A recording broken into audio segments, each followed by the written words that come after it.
Looking at the size of this video compared to my others, my first response was to make a joke about, you know, video essays, right? But that'd just be me showing off my own insecurities about putting my opinions out there for people to critique. The second response is to make this video easy for you to watch. Now, as someone who has the Simpsons understanding of America, I pretty much had no clue where any of the places in The Last of Us take place. So I got this map off Google and started drawing over it. I've marked the points of this video to where they begin. So if you want to just say, I don't know, look at the gameplay part, you can just start there. Please feel free to skip parts or eat this video in chunks, but for everyone else, we're going to start in 10 seconds.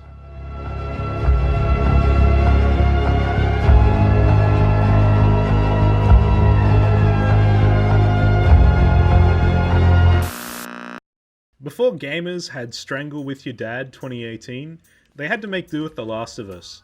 The Last of Us is an interesting game to talk about because it's one of those games where people either loved it or hated it.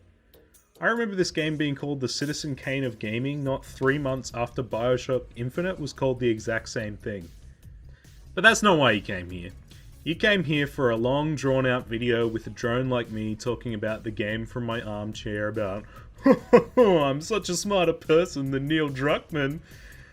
First of all, Druckmann is only one of the directors, and he focused more on the story and writing. If you were to critique The Last of Us's gameplay, you'd probably need to talk more about Bruce Straley. Neil Druckmann's an interesting character though, and we're going to get to him later when we talk about the writing.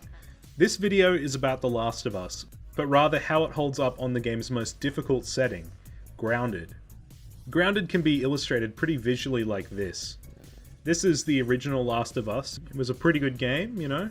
But it was just kind of a little bit lukewarm. There were some good bits, but it only ever reached good.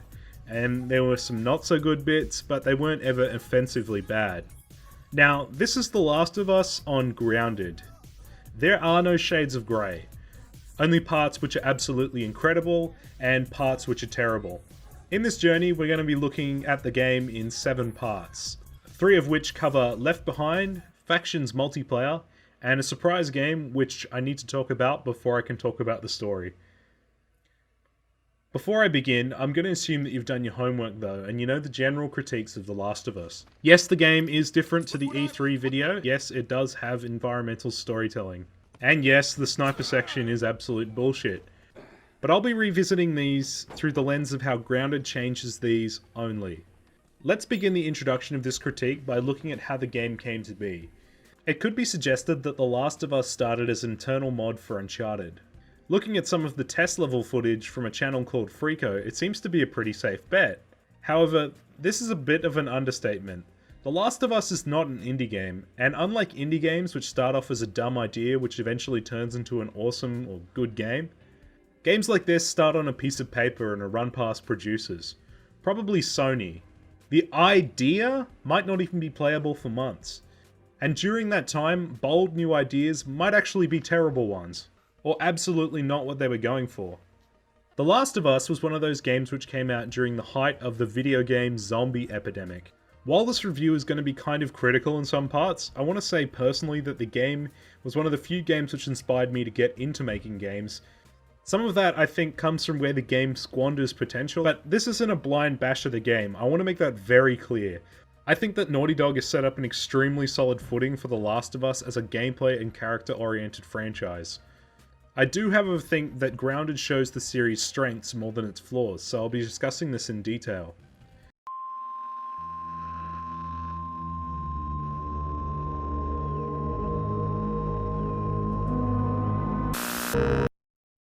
Summer is the longest chapter of The Last of Us. Some of this length can be attributed to how The Last of Us slowly doles out its content, presenting each idea in a small, controlled environment before introducing the next. If I were to consider The Last of Us a meal, I'd say Summer is the steak. It's got a lot going for it, but it's also where most of the fat is. Therefore, in this part of the video, I think it's a great time to get up close and personal with the gameplay.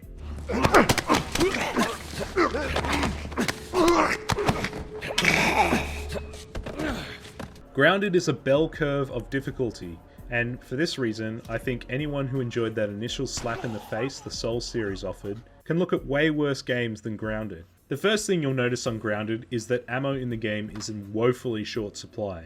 Way more than the original game. This has been talked about by other reviews on the other difficulties, but upon playing Grounded, I was able to see how the game does this in detail. First, the game determines your ammo count, and if you've reached a threshold of what the difficulty determines as running low on ammo, or empty. Keep this number in mind, and especially that it's your ammo count that you currently have. Then from this, you have a dice roll to determine if the enemies will drop ammo. Then on top of this, if the enemy was to drop ammo, the player will be granted an amount dictated by the difficulty. For Grounded, this ranges between 1 and 3 bullets for most weapons. This means that on Grounded, sometimes you can be absolutely fucked if you just get bad luck. However, keep this first number in mind, how much ammo you have currently. This means that if you don't pick up any ammo during a fight, enemies will still drop ammo with the good odds. The reason for this is probably part safety measure and probably part oversight. If ammo clips out of bounds or is too far away for you to get it, the game continues to drop ammo because the ammo counter needs it. While I think about this, it's probably something I hope they remove in The Last of Us 2, as it could probably be easily exploited if more players learn about this. I discovered this after my Grounded playthrough by watching a speedrun, and was gutted because there are some parts in the game where ammo scarcity made these parts extremely difficult. But Grounded is still enjoyable without this, and this is because Grounded handles some areas better than others. The areas I'm referring to are the stealth sections, or rather the sections where you're able to sneak past without firing a single bullet.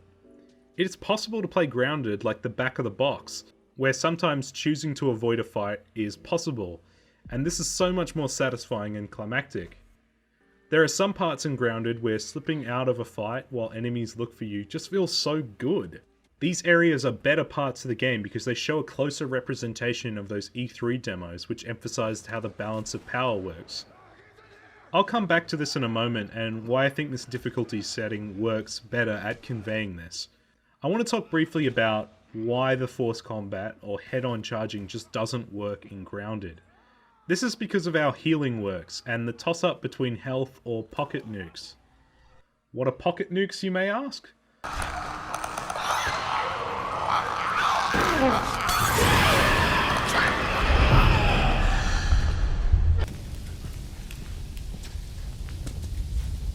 Pocket nukes are like Joy from the Lisa series, except that pocket nukes are made from the same thing as health kits. Now, health in Grounded is different in two ways. The first is that it's not visible. In fact, Grounded has no UI at all. And this is, in my opinion, one of the best things about it. You may have moments in Grounded where you're actually pulling the trigger on your gun, only to feel that heavy click like in the movies. This is, in my opinion, one of those little nuances that Grounded has over the other difficulties. So the second thing about health is that Grounded's health is, most of the time, a non-concern. It's so little that the difference between being alive and dead is kind of negligible. I think this works in the game's favour though. One of my favourite little quirks in Grounded is that when you're on low health, when Joel gets hit from behind, instead of an animation playing out of Joel dying in the game, it just cuts to black.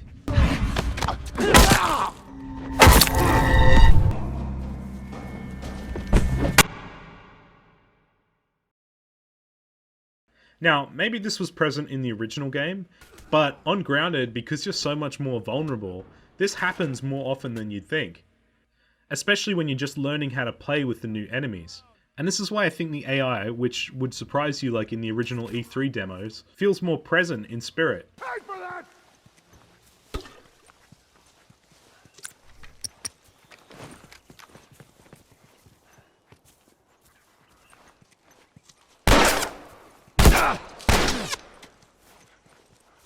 Because of this, Joel feels more like a human than a video game character.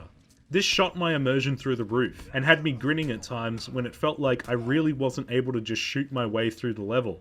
In shitty games criticism, you often hear the term ludonarrative dissonance, player empowerment, and all that bullshit from people who are probably playing on easy anyway. But Grounded actually builds this into the gameplay and makes moments feel much more impactful and rewarding because of it. The next part of gameplay I should talk about in a traditional gameplay critique is the stuff you do in between shooting people, but this is, in my opinion, not gameplay. In fact, talking, puzzles, and boost me bits, I'm going to talk about a bit later in the review when I'm going to discuss something else. So instead, let's talk about the combat differences Grounded has. Now, I'm no pro gamer, but on my first playthrough, I didn't really use anything other than the set weapons and occasional fisticuffs, and that was on normal. Then I went back and played it on the hardest difficulty at the time, Survivor. And without using any healing, I was still able to easily breeze through the combat, without ever really feeling like I had to worry about anything other than being able to land headshots. However, my aim and resource hoarding were subverted in Grounded, because unlike the original game, it's possible to make the game seem almost unbeatable at times, if resources are poorly managed. Take this part in the school for example. I have barely any ammo, I have one crafted explosive and then some other stuff. This is where I encounter my first real, oh well this is bullshit.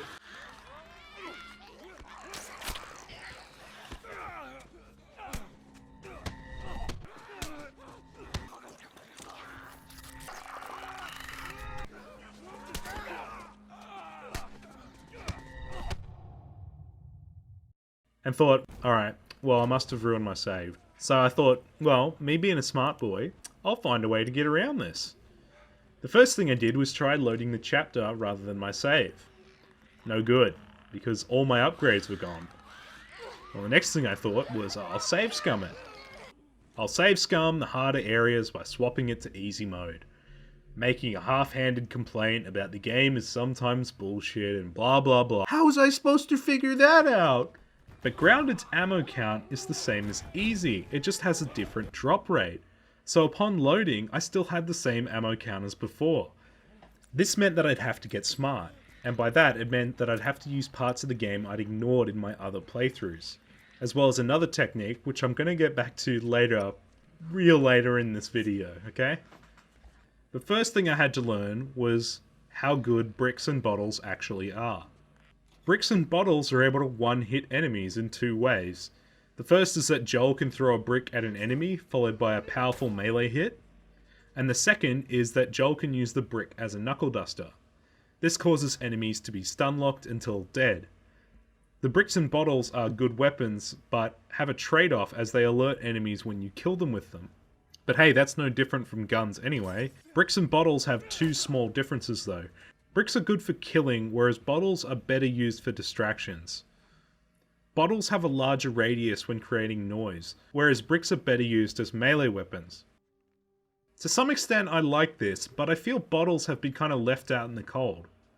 I think perhaps if the bottle had been used for stealth and distraction, and the brick had been used for combat, then the bottle could have had, I don't know, you could use it as like a shiv or something? Like maybe if Joel stealth attacks with a bottle at an unaware enemy, he's able to have a small chance of collecting bladed parts. I don't know. I totally get what they were going for here. But at the same time, I feel that most players, even savvy ones, like the ones that I did my homework on, didn't really pick up on this. The only person I did find pick up on this was a channel called Nova Canoe. So he's hoping it's spelt out a bit more in part 2. The second change to Grounded seems a bit random, but I think I know why they did it. It's that the revolver is now a one-shot kill to unarmored enemies. Now, I think the reason for this lies in a certain section being too difficult otherwise. And that section is when Joel is swung upside down in Billstown. Nevertheless, I think the change to the revolver's damage is an interesting one, and further reinforces that feeling that Joel is human rather than a video game character. Instead of this weapon doing small damage while enemies do lots, this weapon kind of balances the game out in the early game, and makes it kind of feel a little closer to the Metro series. The last part of combat I want to talk about is stealth combat, and how it's handled in Grounded. Now, because resources are extremely scarce, shivs on my playthrough were reserved for opening doors as well. Especially the one in the bioscience building, because there's a toolkit in it, and you're going to need that. This toolkit is a requirement for Grounded, as you're going to need armor-piercing rounds later in the game. While I'm on the subject of required upgrades, I need to just quickly point out about how redundant the majority of pill upgrades become. The two which are probably the most required are as follows. weapon sway, and max health. The rest seem kind of pointless due to the fact that you have no use for them on grounded. Crafting items is a seldom occasion due to the low resources, so upgrading your crafting speed to use items in a pinch is probably not going to happen.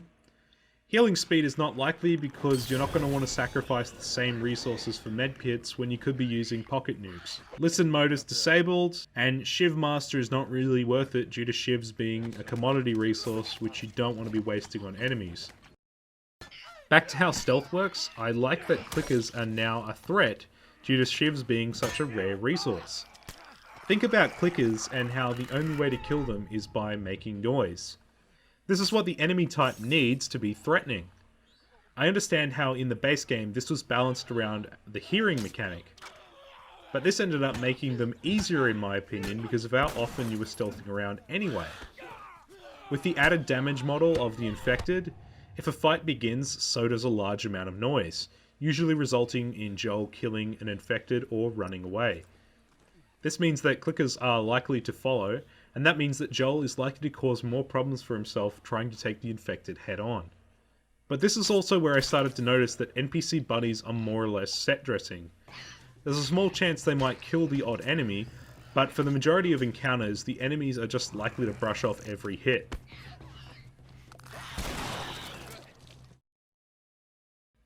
The following parts of the chapter had an important enough difference that I feel that discussion of them is noteworthy.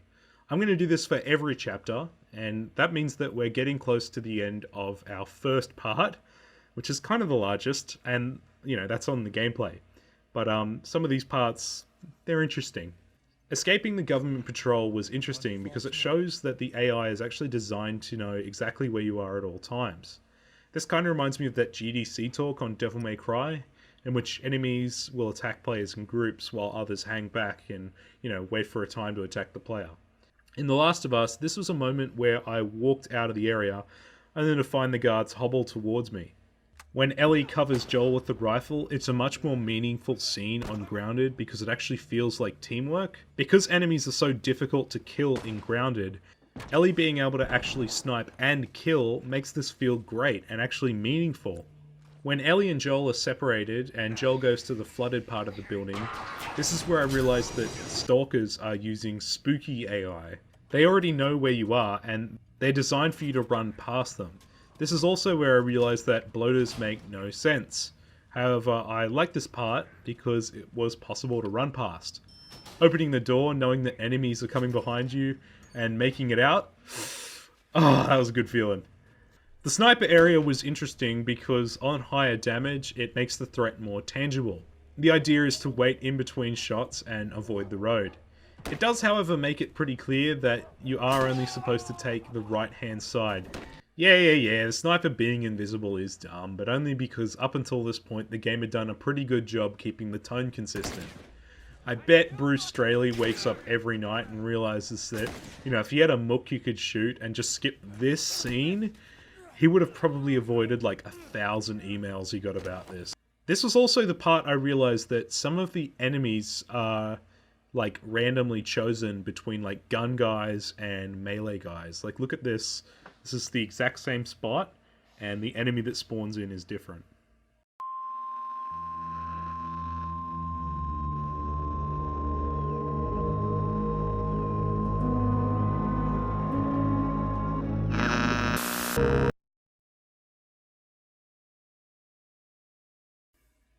Factions is the multiplayer compartment of The Last of Us. This is going to be the shortest part of the video, and I think it's important to talk about for two reasons. One is that it explains something about the Fireflies, which I'll talk about later. And the other is that it's a truly unique multiplayer experience, which I think has a lot of great things going for it. Let's get the negatives out of the way first. This game's laggy as fuck, and parties tend to dominate, and some weapons, which are microtransaction exclusive, are a bit broken. But if you ignore this, and just sort of take it for what it is, in return you have a multiplayer experience which can be fast or slow, and elicits a type of feeling which is absolutely in line with the game's base concept. It also kind of captures that initial feeling of some of the concept art. Let me first talk about the objective of Factions. The objective is to survive 12 weeks. The interesting thing about the game came from how XP works. Instead of XP for kills, you were collecting supplies. Supplies would go on feeding your survivors who may be sick or hungry. If your survivors reach 0, then you'd have to start the 12 weeks again. On top of this, there are random events which would make you get extra supplies or do specific challenges over 3 days to minimize losses. For example, healing enemy teammates. This means that the slog of doing the same thing each week doesn't really set in until you've become a true survivor. So in factions, you get to choose between the hunters or the fireflies. Keep in mind the colours here are blue and yellow, not blue and red. Blue and red is almost always used in film and games and stuff to convey good and bad. How that relates to the fireflies, we'll get to later. There are some subtle nuances the multiplayer has taken to give it the tone and feeling of the single player. First of all, I'm talking about the gameplay mode called Survivors. Unfortunately, this game has a team deathmatch mode. However, it's TDM, who cares? I'm not really going to talk about it. Survivors is Faction's One Life mode. This mode rewards more supplies and has persistent upgrades through each round.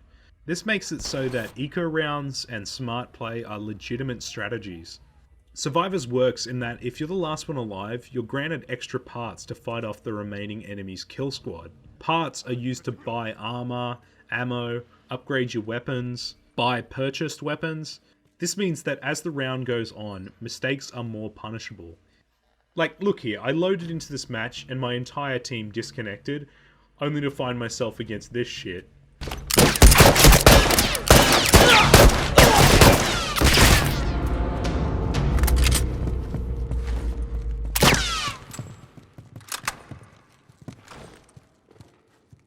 And then I did this next round.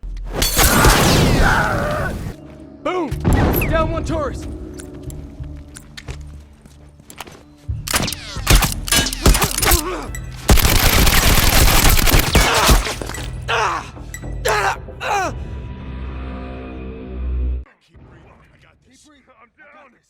Other times, the game can result in these really tense comebacks. Take this for example, where we're like down 2 points, and it looked like the Fireflies had this one in the bag. So we flanked around the back of the map and took them out.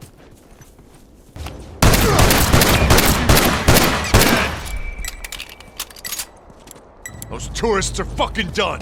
See if they try that again soon. Last small note, I really like the sound design in multiplayer. Having the teams constantly barking at each other and talking is a great way to make things feel alive. I'm also really glad that they didn't go with the, like, you know, just standard military jargon. They actually sound like survivors in this. It's great. Also, I like that your character is chosen from a hat, in that, you know, you pick a hat and that your model is also random. This is why I'd say that Factions is a worthwhile inclusion. I know it's cool to hate tacked-on multiplayer games, but Factions is good because it kind of does its own thing, in that its ideas are pretty unique for a multiplayer game.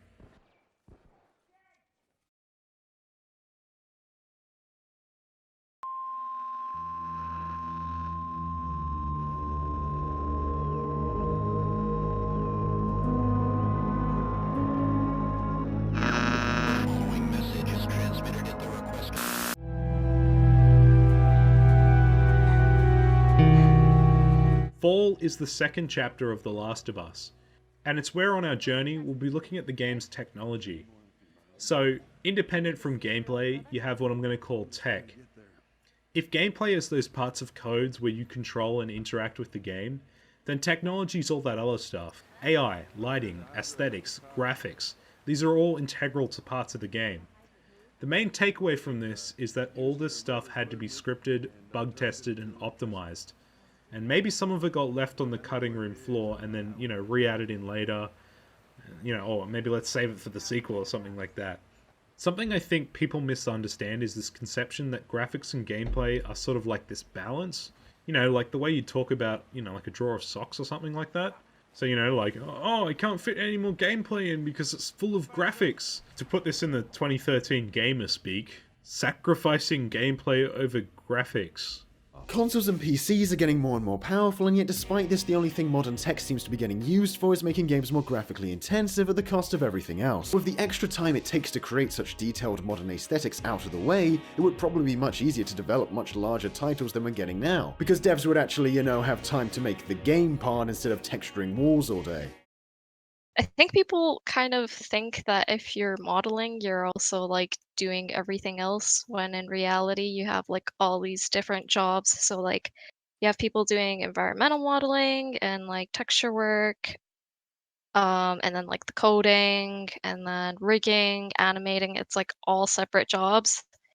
When people are talking about like modeling, it's like it doesn't involve coding.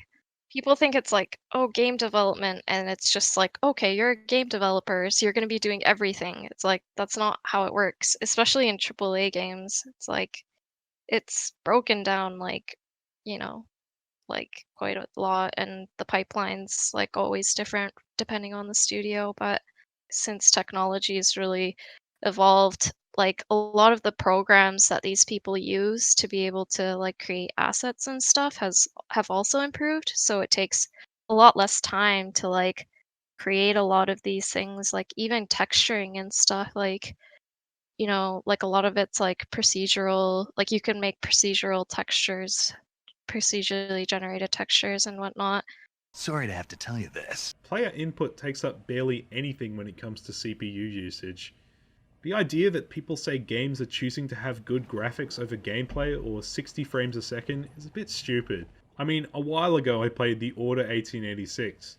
The graphics of the game are pretty impressive, but 60 frames per second isn't going to fix anything like QuickTime events or pretty vanilla third-person shooter gameplay. I think 60 frames per second on consoles is actually one of those ha-ha things that, insecure PC gamers have been wanting to hold over the console games for ages.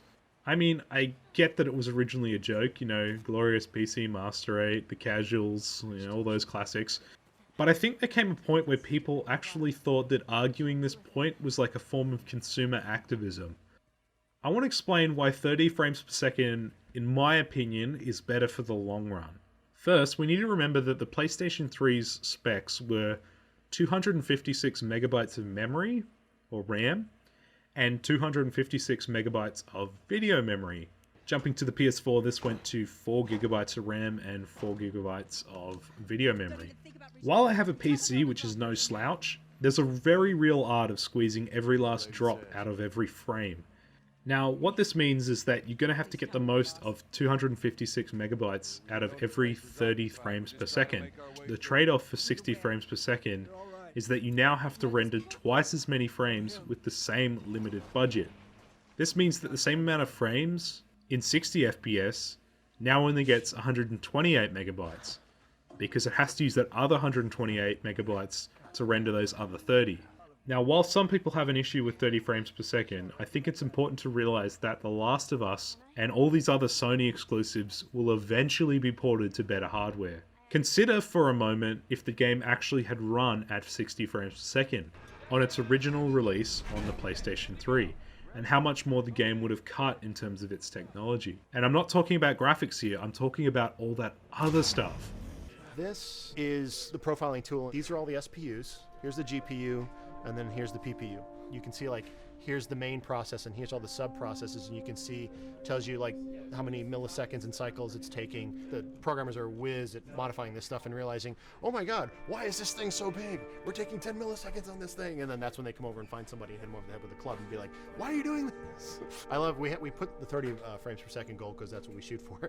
Someone nicely put the 60 frames per second goal. It's like, yeah, we're not going to hit that. The whole studio, like tools, everything, it's a massive challenge to push content that now needs to fill like 8 gigs versus the 256 or 512 megs that were on the PS3. Not just that, but those PC gamers who won't shut the fuck up about Crysis and graphics would find another reason to bitch about why the graphics are bad or something. I mean, who cares? You're never going to please them anyway. Anyway, let's get off this topic and actually talk about technology. The first thing I can think of when I think about The Last of Us is lighting and the attention to detail in lighting. And one of the things which I think could be pretty easily missed is the torch. When you're walking down the hallway and you see your soft shadow goes along with you projecting on the wall on the environment that make everything look real.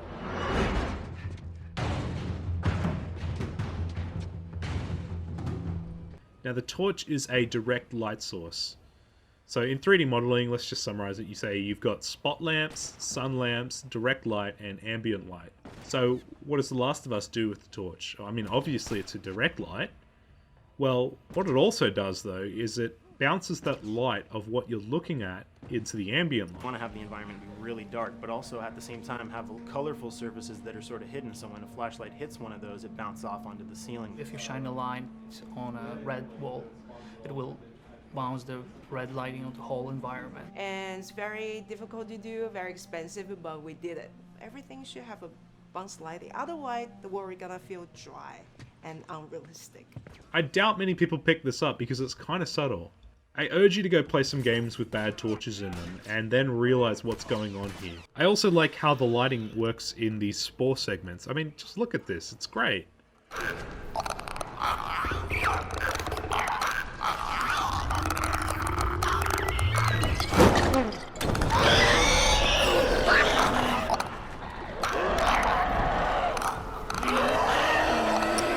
Next I want to talk about the ambient animation system. While enemies tend to walk around like me when I've lost my phone charger and I'm trying to find it, I think I should talk about Joel and Ellie's ambient animations.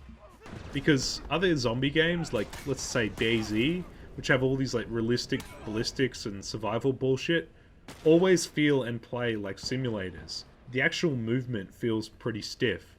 The characters in The Last of Us, on the other hand, move and feel like actual people. Memory on a console is a very precious resource. All of Joel's animations with every weapon, all the NPC animations, the stealth kills, all of that stuff happening need to fit within a 4 meg to 5 meg memory footprint. This is a list of everything that's loaded in game and how much memory it's taking, because memory is our most precious resource right now. Now on Grounded, as we said, the main UI is not visible, but I like this because it makes you rely on Joel's ambient animation to tell what's going on. The backpack UI, however, I think is still a great way of making the player still feel vulnerable, but not because the player has had their control taken away. So if you're changing weapons and decide, oh shit, there's a guy who's seen me, you can stop and instead try to take them out with what you've already got.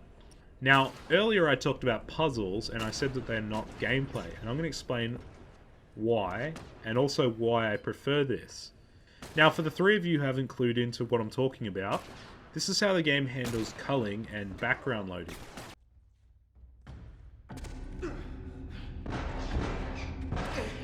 Joel, that's them. Sam! Oh, thank God. We gotta keep running. Go away, over there. Sam! Run! There's too many of them! One thing which you may not have noticed is how the game, when you're presented with a roadblock, often starts with one you've created earlier, or came across earlier. I like this because of a very bad experience I had recently while replaying Max Payne 3. Oh god. Please don't ever put unskippable cutscenes in instead of this, Naughty Dog. Like, this shit is the fucking worst.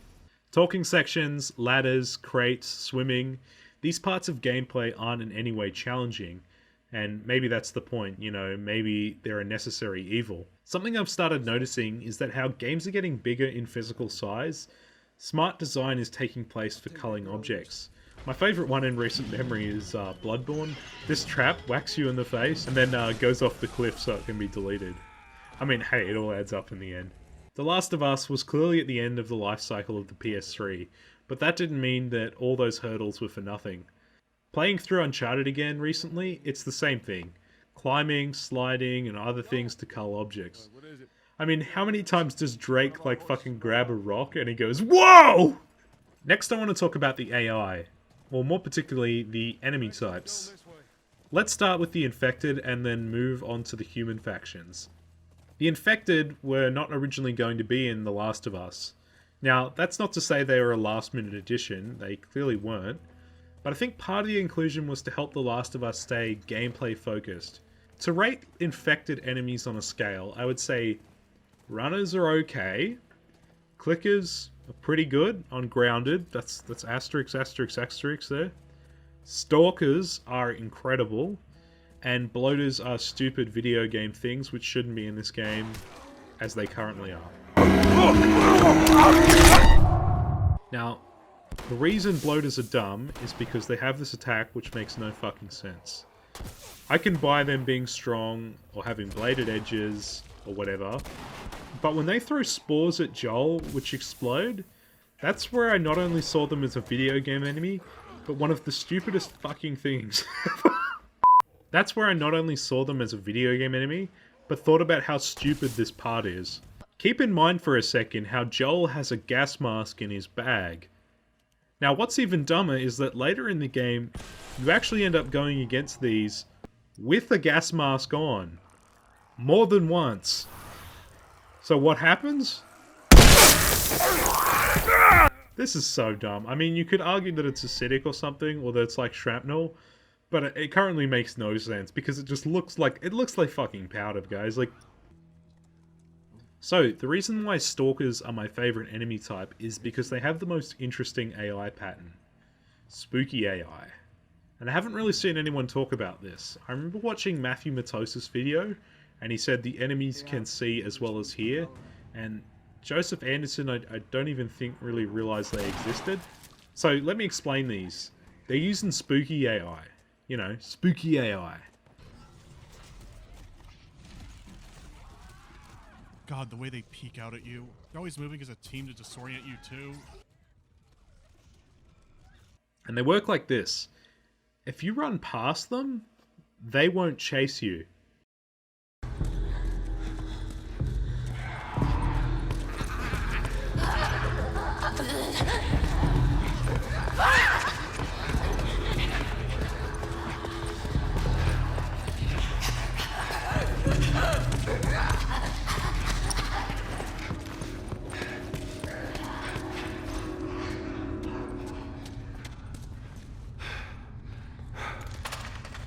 They'll let you run and sneak up on you when you least expect it.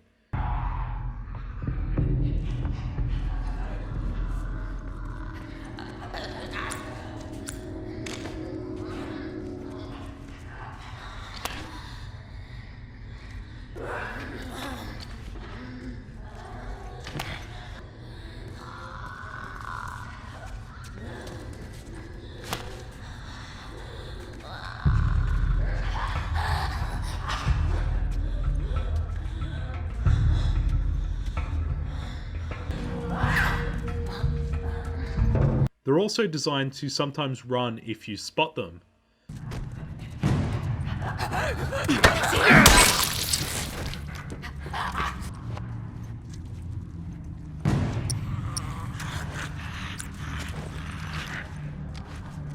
They kind of hunt in packs in that if they know you're reloading, they might end up trying to corner you. So next I want to talk about the balance of power system, or rather, what remains of the balance of power system. The balance of power system was something which was clearly scaled back for the game. I mean, it definitely isn't what it is in the E3 demo. And yeah, I'm going to spare you the Crowcat school of debate here by mashing things up with what, you know, clearly isn't there. But what I mean is that it seems to work kind of like the opposite of line of sight, so like what you're not looking at. Take this for example, where I ended up having these enemies try to sneak up behind me based on where I wasn't looking. Seeing how this works actually makes a lot of sense and is a pretty efficient way for enemies to be generating their pathfinding. Now what I think is going on here is obviously that the game has some dice rolls going on to make this not seem too predictable.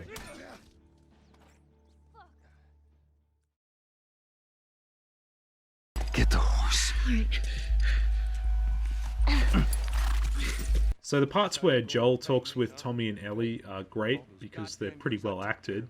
You survived because of me! It wasn't worth it.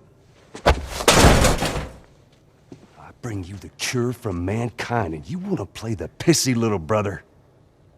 We ain't back in Boston. You lay your hands on me again, it won't end well for you. The hell is that? We're under attack. You still remember how to kill, right? I can't get infected.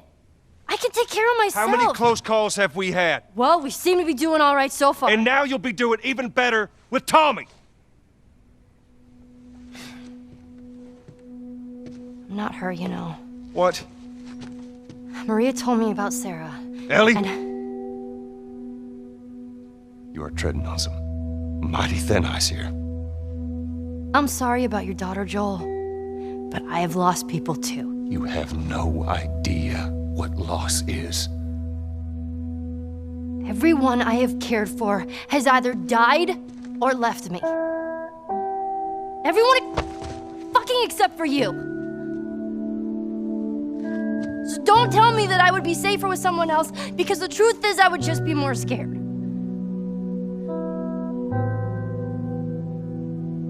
You're right.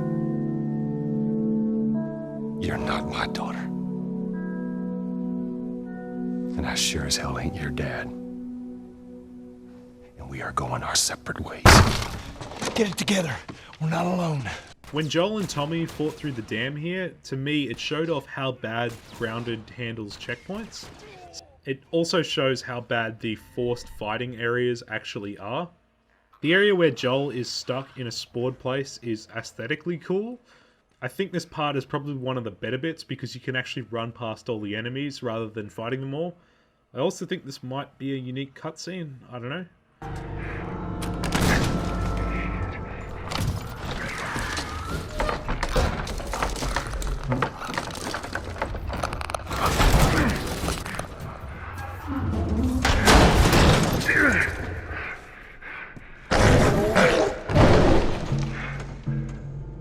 When Joel is limping like this, I like that his gun is also still shootable. It kind of doesn't break the immersion as much.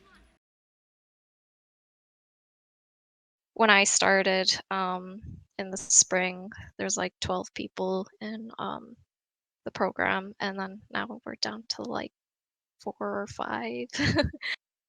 Because they like really just didn't understand. Like they were like, oh well, I love games, therefore I'm gonna enjoy making games, and then they didn't realize just, you know, how much work goes into it, as well as like it's like, no, you're not gonna be making the game, you're just gonna be like working on a portion of it if you ever do get in the industry.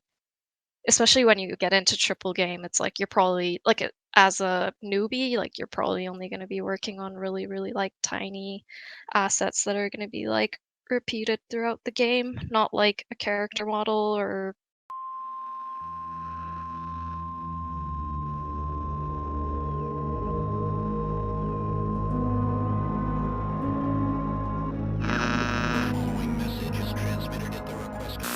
Seems dreadfully unlikely. Ah, whew, what a relief. Am I ever gonna get to play a video game? Your chances are dismal. Fuck you, Skull. Left Behind was an interesting DLC choice in my opinion. I was actually expecting something more like a Bandit Joel DLC. How did you know Know what?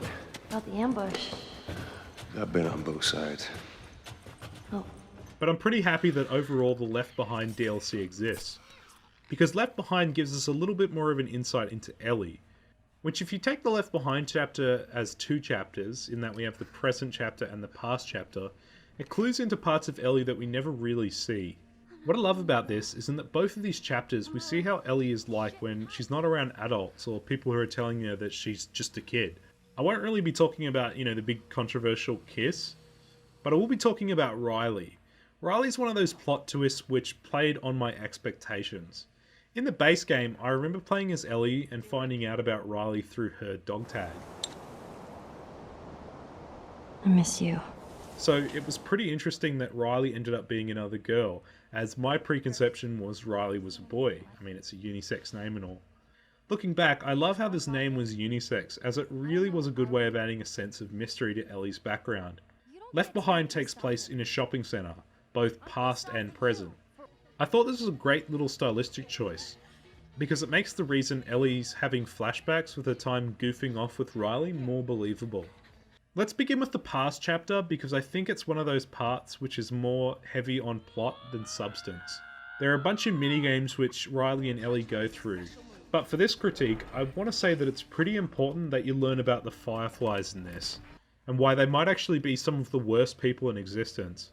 Not only do they recruit child soldiers, they're prone to testing people by just getting people to do things they don't want to do. But instead, she just says, "What took you so long?" She was expecting me. And she just made you a firefly? Something like that. That whole almost killing thing was a test. She wanted to know I was good. Oh. Have you found the light yet? Oh, har har. Oh, I'm sorry. I didn't mean to offend your people. So what? You buy into this whole thing now? All I know is that I'm not a soldier. You've run into more infected? As part of my initiation, they actually made me. You know, let's talk about something else. Riley, I don't have any more strikes left at this place. Tomorrow we'll just pick up where we left off. I can't. We'll just do it another day then.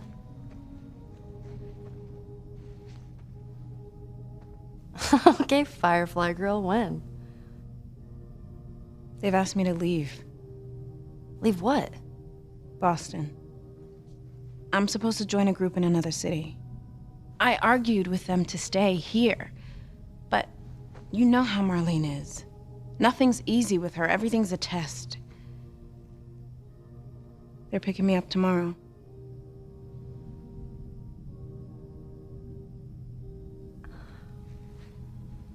Okay. That's it? Well, what do you want me to say? I don't know. How about some friendly advice? I'm serious. Why did you bring me here? Like, what a bunch of fucking pricks. So, you might guess what I'm going to say here. I'll talk more about the Fireflies later. I know I've said that a lot. I hope this kind of pays off. But keep this and the points about factions in mind when I do. Huh, these look great. What's a Facebook? Maybe if you put it up here. Riley and Ellie's story isn't too complex for a flashback. I'm going to talk more about characters in Winter, but in the meantime, let me say that Riley suffers from the same thing Marlene does, in how Neil Druckmann writes his characters. I mean, we weren't consciously trying to pick male or female for characters. You just try to pick characters and just be honest with who they are. It almost doesn't matter, right? Joel's daughter could have been Joel's son. Ellie could have been a boy, and Joel might have been Tess. You could have swapped those roles, and I think the story would have still worked. But in terms of what happened, I think it can kind of be summarized as they go to a shopping center and make too much noise and then get bitten. I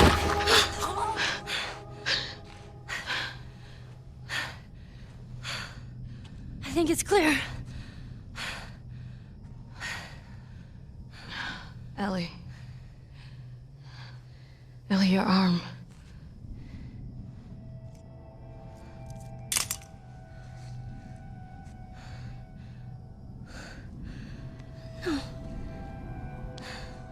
No.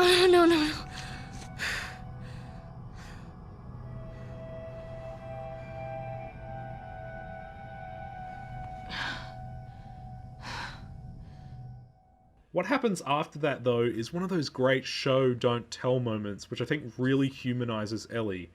I mean, it just cuts to this.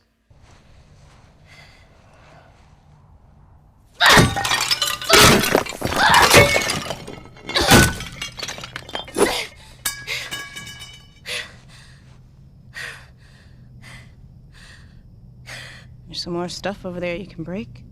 In the present, however, Ellie has to find some medicine for Joel. After going on a bit of a wild goose chase, she gets the medicine required, but is interrupted when she realizes that the cannibals from the Fall chapter have followed her into the shopping center. They're looking for Joel and Ellie, but are also fighting infected. This leads to Left Behind's most interesting mechanic, and that is that infighting is now a thing. And on Grounded, this is incredible. Because of high lethality in Grounded, using the infected to kill human enemies as a distraction, or using the enemies to thin each other out, meant that moments of Ellie's cunning kind of translated into gameplay. Kill each other. It's only a shame that there's only like 2.5 of these that actually happen, and I hope that in part 2 we see this more often. So what happens next is that the cannibals find Joel and attempt to break in. Let me get this door. Yeah, we'll get the door. You guys keep searching. I don't want to get ambushed.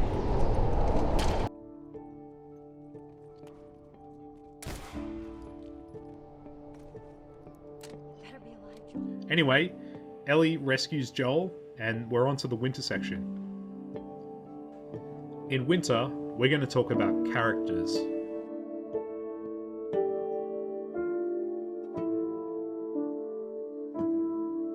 Back in Boston, back when I was bitten, I wasn't alone. My best friend was there. And she got bit too. We didn't know what to do. So, she says, let's just wait it out. You know, we can be all poetic and just lose our minds together.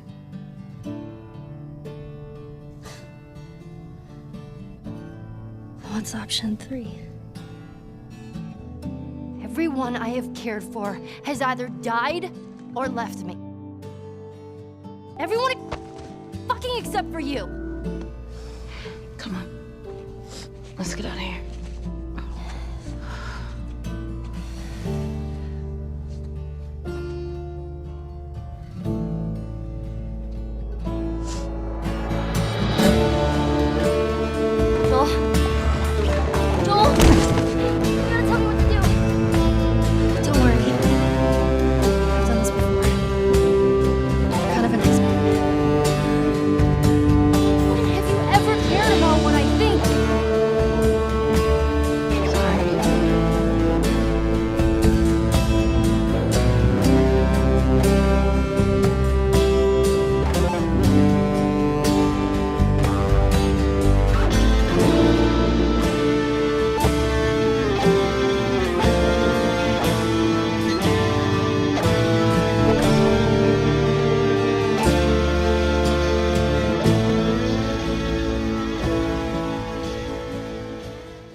This won't last very long.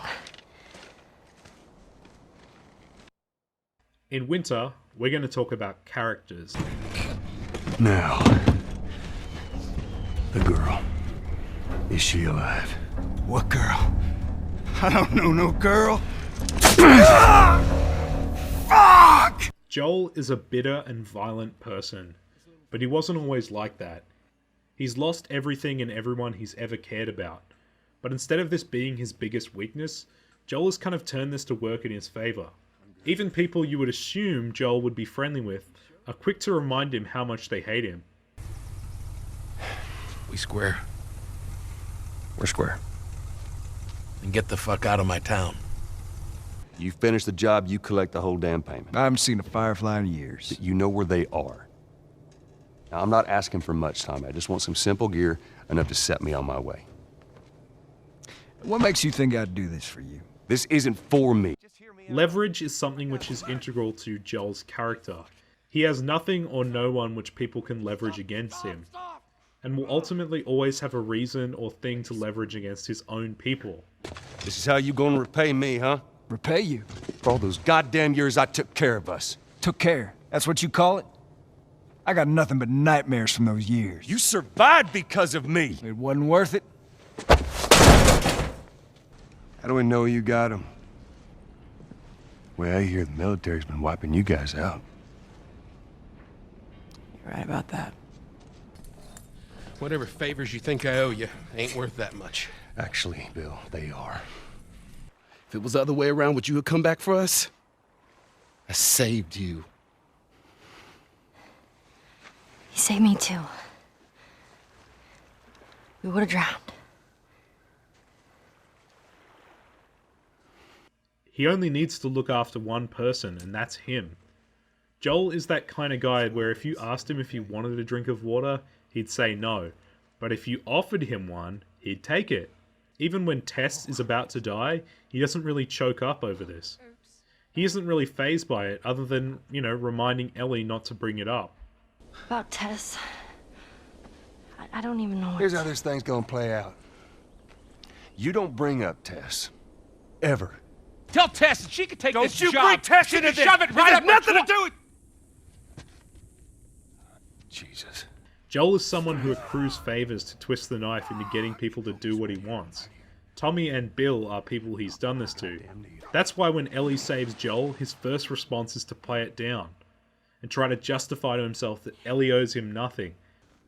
I shot the hell out of that guy, huh? Yeah, you sure did. I feel sick. Why didn't you just hang back like I told you to? Well, you're glad I didn't, right? I'm glad I didn't get my head blown off by a goddamn kid. You know what? No. How about, hey, Ellie, I know it wasn't easy, but it was either him or me. Thanks for saving my ass. You got anything like that for me, Joel? We gotta get going. Lead the way. He eventually then repays the favor by letting Ellie shoot. Oh, shit. Come here, keep your head down. Right now, I'm gonna jump down there and I'm gonna clear us a path. What about me? You stay here. This is so stupid. We'd have more of a fucking chance if you let me help. I am. Listen to me. If I get into trouble down there, you make every shot count. Yeah? I got this. And just so we're clear about back there, it was either him or me. Ellie saves Joel multiple times though throughout the story.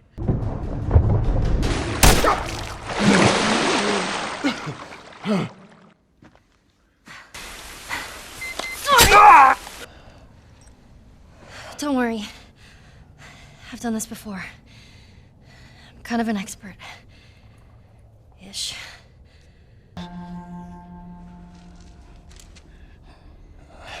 Here we go.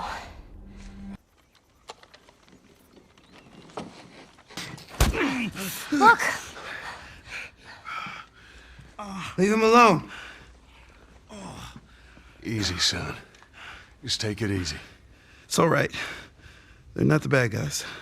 Lower the gun.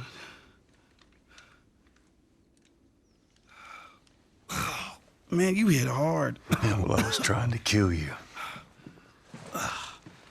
Yeah, I thought you were one of them, too. Then I saw you. If you haven't noticed, they don't keep kids around. Don't even think about reaching for your weapon. Tell the girl to drop hers now. Ellie, do as the lady says. False alarm. They're friendlies. We've been dealing with raids. A lot of bandits in this area.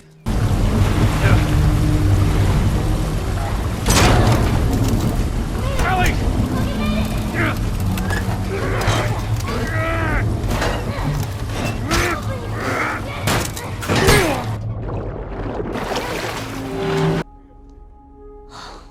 Fuck.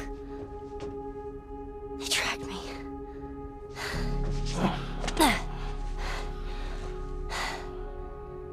I'm gonna draw them away from here. I'll come back for you.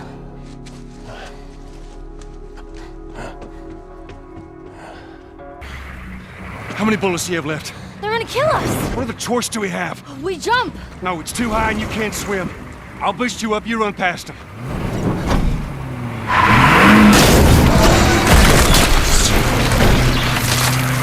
You keep me afloat! Ellie! No time to argue! Ellie! Damn it!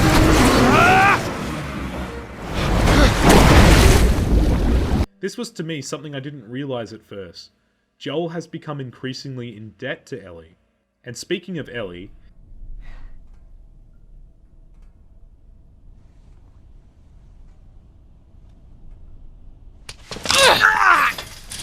Ellie is the monkey wrench to Joel. At first she's only precious to him as cargo, a way of securing his future, completing the job. But as she grows on him, she becomes the only thing left for him to care about. It's me. He tried to... Oh, baby girl. It's okay. It's okay. Joel. It's okay. Ellie's character, however, becomes more like Joel as the story goes on. At first she's trying to prove herself to Joel by asking things like, If you guys would give me a gun, I could help you kill some of these fuckers. Shut up. Shut up. I wasn't trying to disobey you back there. You were taking a really long time, and I thought maybe he's gotten into trouble. Look, it don't matter what you thought. I need you to listen to me. I do. It's just that... Whatever, Joel. Right now, I'm gonna jump down there and I'm gonna clear us a path. What about me? You stay here. This is so stupid. We'd have more of a fucking chance if you let me help. I am. You seem to know your way around a gun. You reckon you can handle that? Well, I sort of shot a rifle before.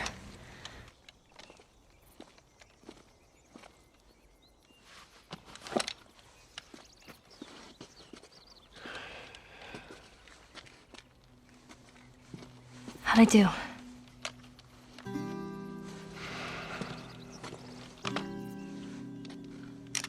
How about something a little more your size?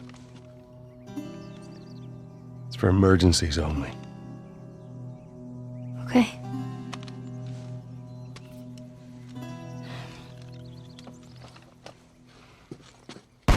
Henry! Get back, son! Hey! He's pissed, but he's not gonna do anything. You sure about that? Stop! Joel? Who's there? Come out! Hello? We just want to talk. Any sudden moves and I put one right between your eyes. You didn't answer my question about Tess. I thought the two of you were inseparable. She's busy. Yeah, sure. Busy. From a larger group.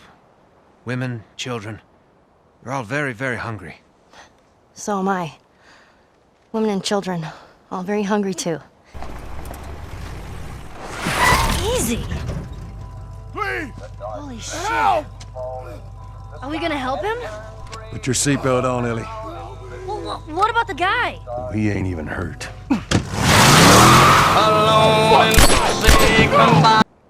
Welcome to follow us I'm back. not following you anywhere. Buddy boy can go get it. He comes back with what I need.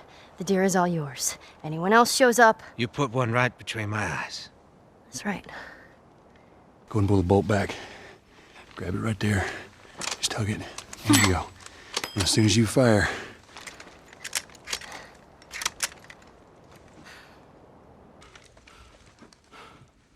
I'm Henry. This is Sam. I think I caught your name was Joel. Ellie. How many are with you? They're all dead. Hey, we don't know that. I see. What's your name? Why? Look, I understand it's not easy to trust a couple of strangers. Ellie ends up becoming Joel's weakness because she makes him feel human. Makes him feel like he has someone to care about. But I don't think Ellie ever really thought she'd see him like that. Part 2 implies that the relationship between father has become really strong, and has gone far beyond mutual respect. Your old man really laid into me today. What happened? Another big lecture about my patrols. Don't go here, don't go there. It's funny how involved he gets whenever you're scheduled to go out. Yeah. I think Ellie's interesting because she's only ever known the world of The Last of Us. Her character is one which would trust someone like the Fireflies, but over time learns to be as cautious as Joel about things. Gameplay-wise, Ellie is different to Joel. She's likely to take less hits before dying ungrounded. I mean, it makes sense, she's a 14-year-old girl with a switchblade, not the offspring of Kratos. She cannot stealth kill in the game though. Instead, her only stab is in rage, and makes a lot of noise, alerting enemies around you. I like that when you play as Ellie, you have the option of sifting through her things. I remember when I first played this game, and there was this moment where I genuinely questioned how much or little Joel actually knew about her. Things like her identity or her past are things which we'll never know if Joel learnt in passing conversation.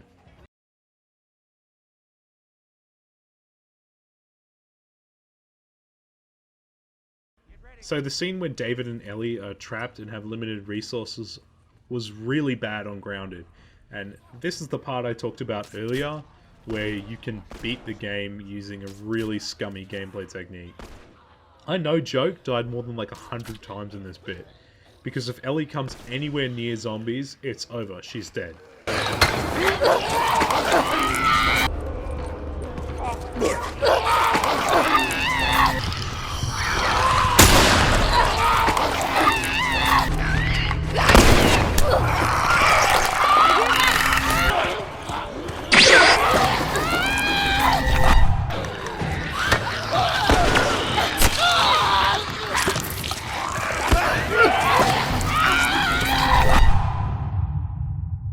The way I ended up doing this was quite possibly the most scummy thing you can do outside abusing saves.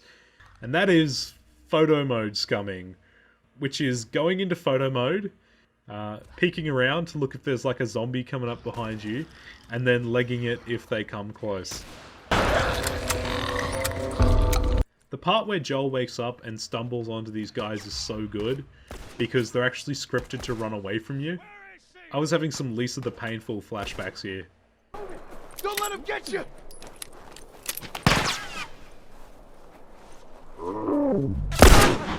Run! Nolan North as David was kind of interesting to me. I'm not American, so can you answer this for me? I don't really know if... Is that like a Colorado accent or something? Because... Like, I know Colorado's near South Park. Does he fucking sound like Butter's dad to you? You are making it very difficult to keep you alive. What am I supposed to tell the others now? I like how if you stealth through the snow, you aren't punished for this. You're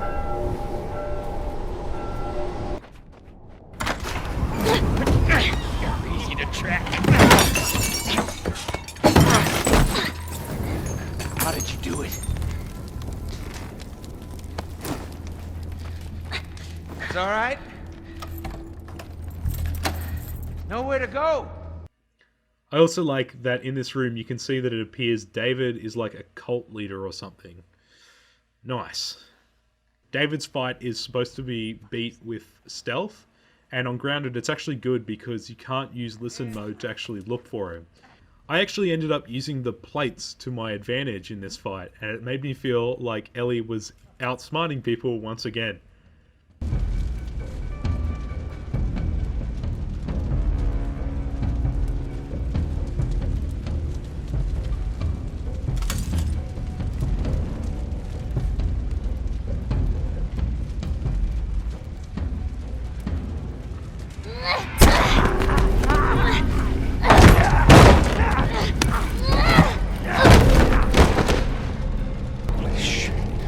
Ellie.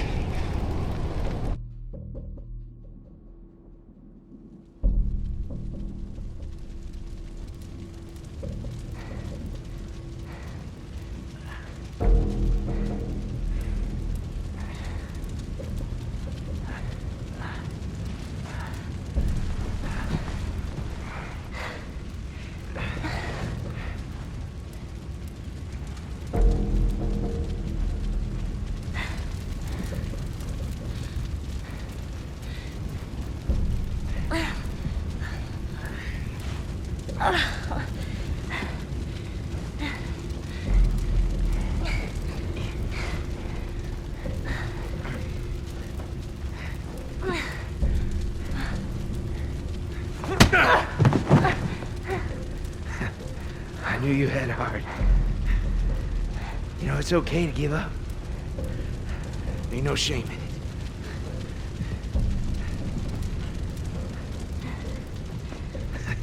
I guess not. Just not your style, is it?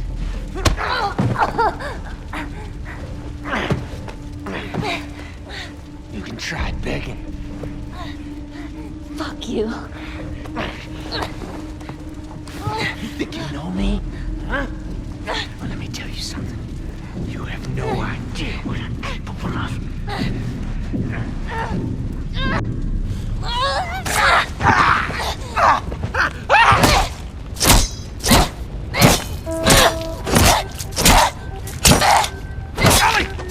Stop! Stop! Fucking touch me!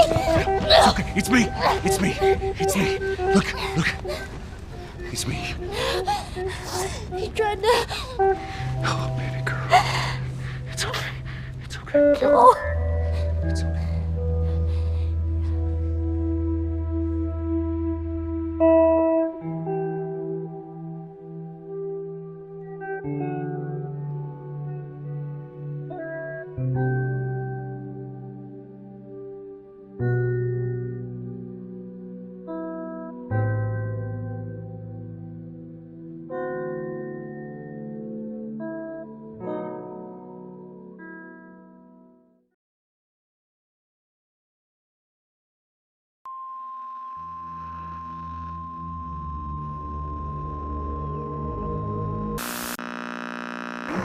Goody.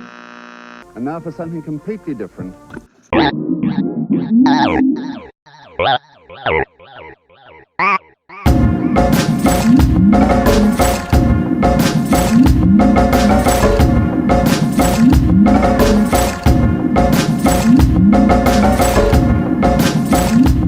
going to look at Lisa the Painful before we look at the story of The Last of Us.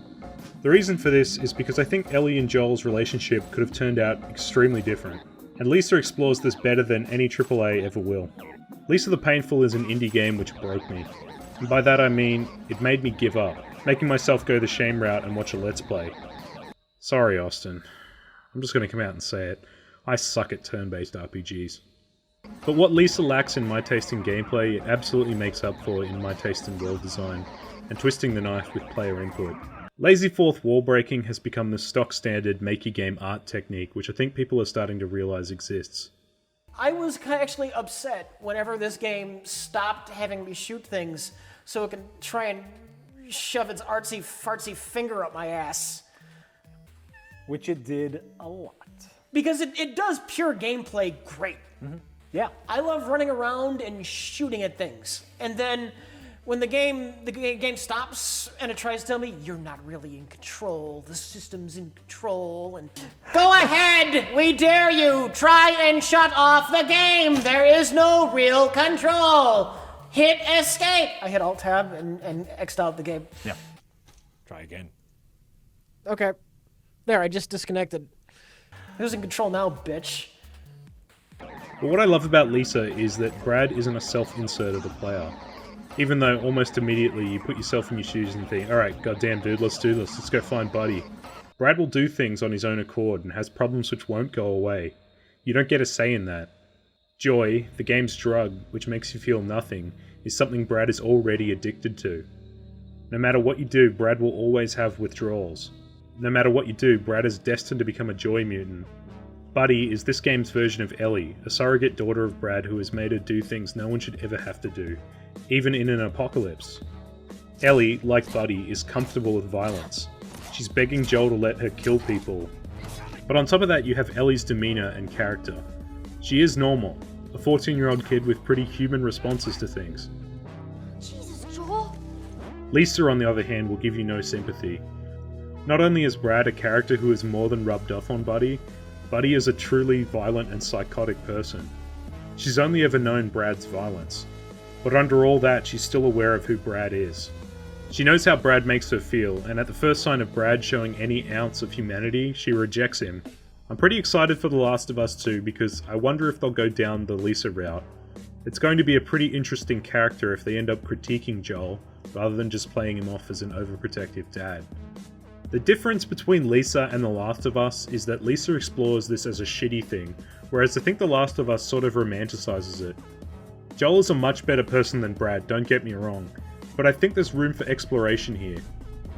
Perhaps the biggest difference between Joel and Brad is that Joel let Ellie choose, whereas Brad did not.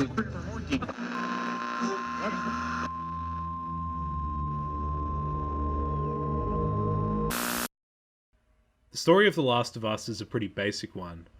I mean, what happens isn't too out of the ordinary for its genre, but what I mean is that thematically it's one of the most basic concepts that you learn in like year 11 English, that, you know, the journey is more important than the destination.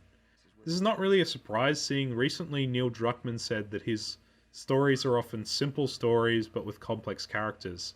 That's why I wanted to start by prefacing what the characters are modelled off before we talk about the story. To end the journey, we're going to discuss the themes and story of the game. Ellie's deep and multi-layered character compellingly contextualizes The Last of Us by anchoring the story in the human spirit. Okay, I'm kidding. Okay, but before we go through that, let's just have a look at some of the chapter highlights so that we can end on a bang.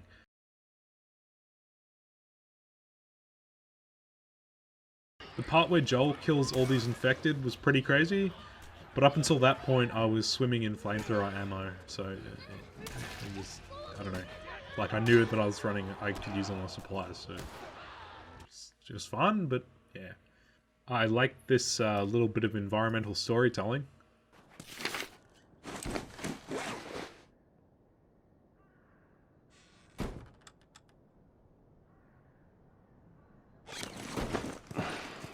God.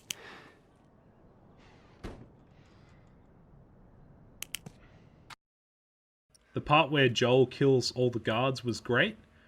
I like it, except for the fact that this guy is designed to pop out and like can fuck you up really quick on grounded.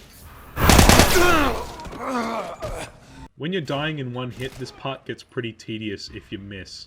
I also like how you could sneak past these lads. This is also a part on grounded where you need the armor-piercing ammo, because pretty much everyone here is armored.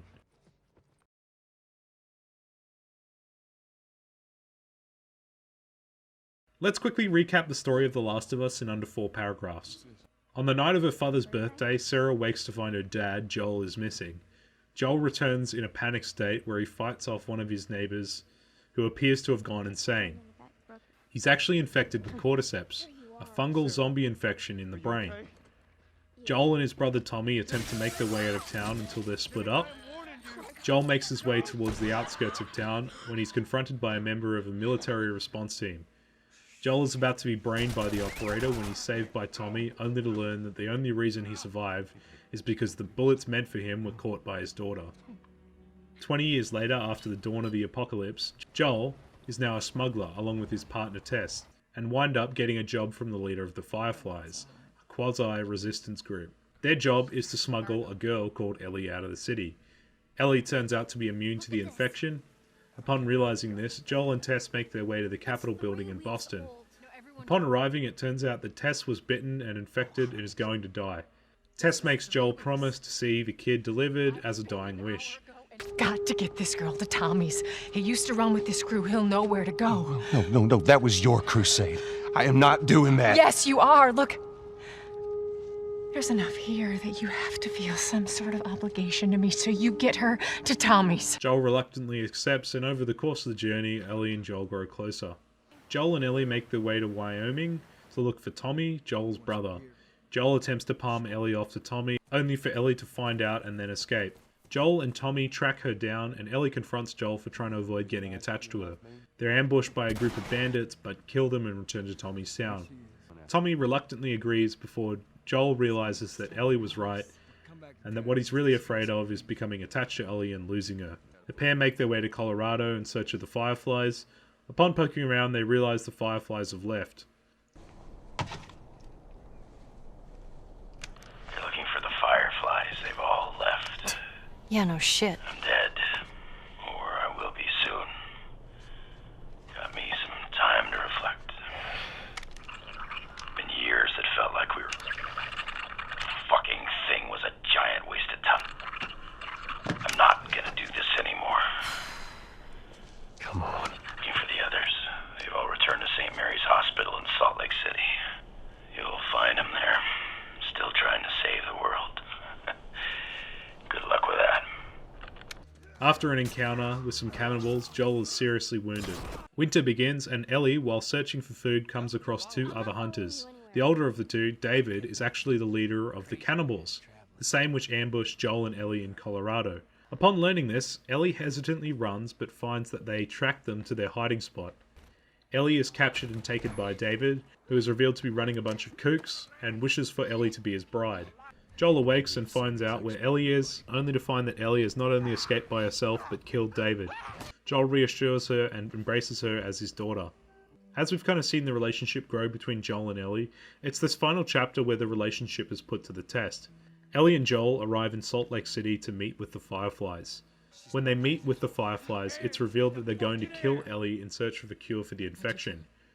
Joel, feeling overcome with emotion, kills the majority of the Fireflies and escapes with Ellie intact. Ellie wakes up and is told that the Fireflies already actually found a cure. Ellie, suspicious of Joel, asks him to promise her that everything he told her was true. Joel lies and Ellie knowingly accepts this. The Fireflies are the very literal crossroad Joel faces when choosing Ellie or himself. If you haven't picked up by now, or after playing the game, the Fireflies are not good people. Their actions are definitely not justified. They're equal to the hunters or cannibals because they put their own lives above others. In the multiplayer, I think that's the most damning evidence, that they're just as violent as the hunters. But also in Left Behind, Riley isn't exactly happy to be leaving because they want her to suffer. Regardless of their actions or intentions for mankind, they bring to memory a certain tokenism.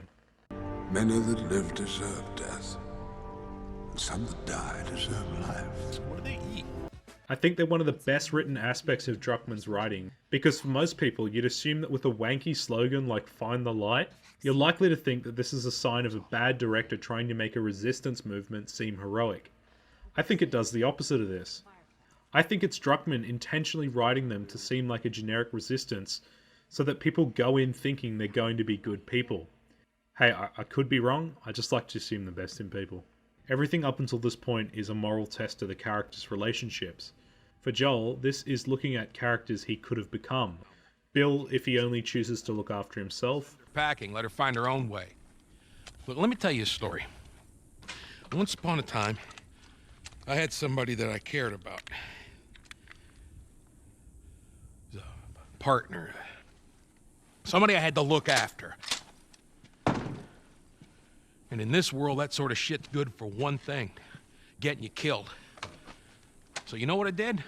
I wisened the fuck up. And I realized it's gotta be just me. He could have become like Tommy if he chose to walk away from being a truly shitty person. Took care of us. Took care. That's what you call it? I got nothing but nightmares from those years. You still remember how to kill, right? Ma'am, thanks for not blowing my head off. Would have been embarrassing, considering you're my brother-in-law. We all gotta get wrangled up at some point. Take care of that wife of yours. There's a place for you here, you know? You good? I'm good. Adios, little brother. Henry and Sam is what he could have become if he'd made one fatal error. Henry! Henry, no! Ellie has explored through this as well. I forgot to leave that stupid robot on his grave. What should I do with it? Ellie, What? I want to talk about it. no. Why not? How many times do we need to go over this? Things happen, and we move on. It's just... That's enough. You're right. I'm sorry. Let's get to Tommy's. But also through David in the form of a father figure. You weren't kidding. You're a better shot with that thing than I am. Only that David doesn't really love her as a father.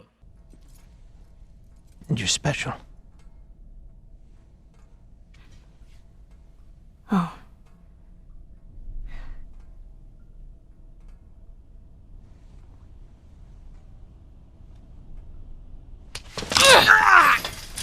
The Fireflies is the relationship's final test.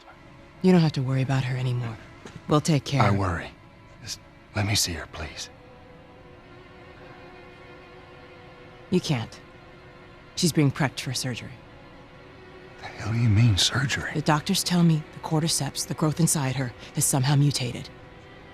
It's why she's immune. Once they remove it, they'll be able to reverse engineer a vaccine. A vaccine. But it grows all over the brain. It does.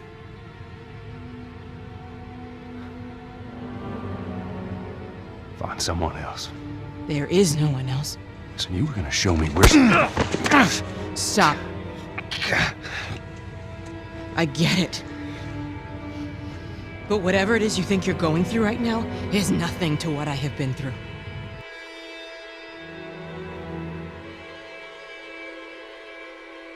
Not her, you know. What? There is no other choice here.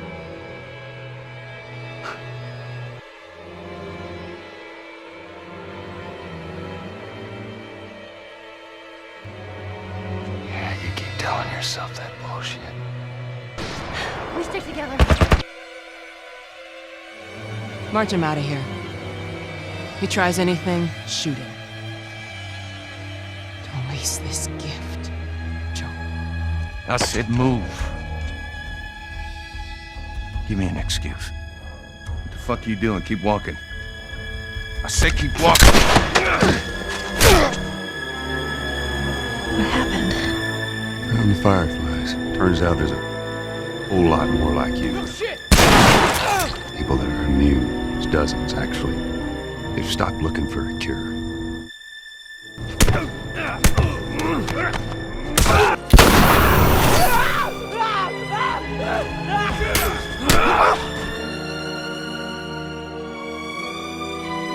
Swear to me that everything that you've said about the Fireflies is true.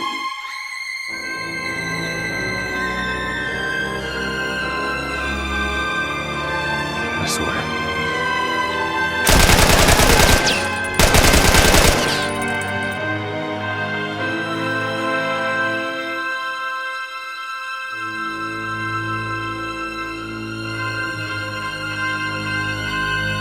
She won't feel anything.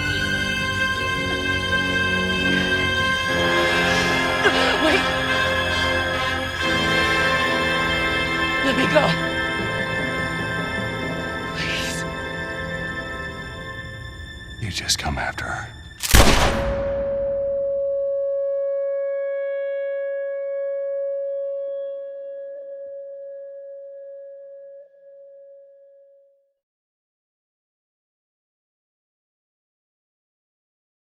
I struggled for a long time with surviving.